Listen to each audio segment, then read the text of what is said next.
আপনারা দেখছেন আমতা টিভি।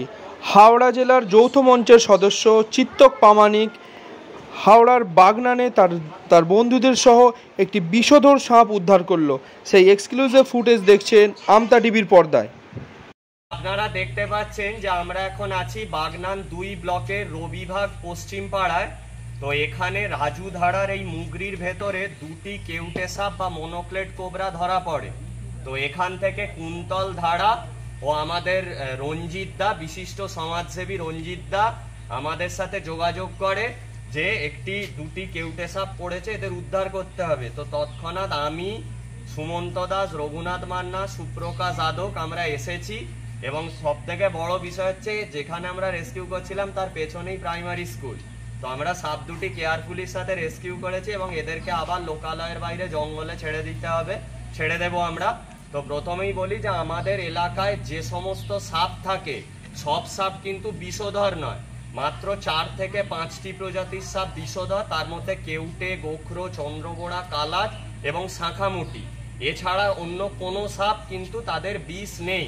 এবং আমরা যদি সব সাপকে মেরে দিই তাহলে কিন্তু বাস্তুতন্ত্র নষ্ট হবে এবং পরিবেশের ভারসাম্য নষ্ট হবে। তাই যে কোনো সাপ যদি কারোর বাড়িতে আটকা পড়ে বা কোনো মুগরিতে পড়ে আমাদেরকে খবর দিলে বা বন দপ্তরকে খবর দিলে আমরা রেস্কিউ করে নিয়ে যাব।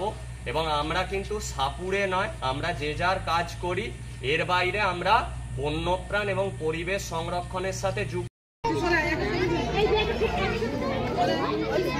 ঠিক আছে, ঢুকে দে।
এইটাকে ওটাই ঢোকা কোনটা? না না ঢুকে যাবে না রে, করে দিচ্ছি।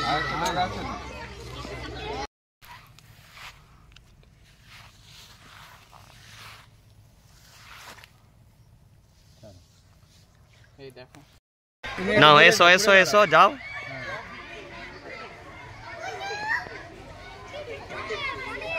ঠিক আছে।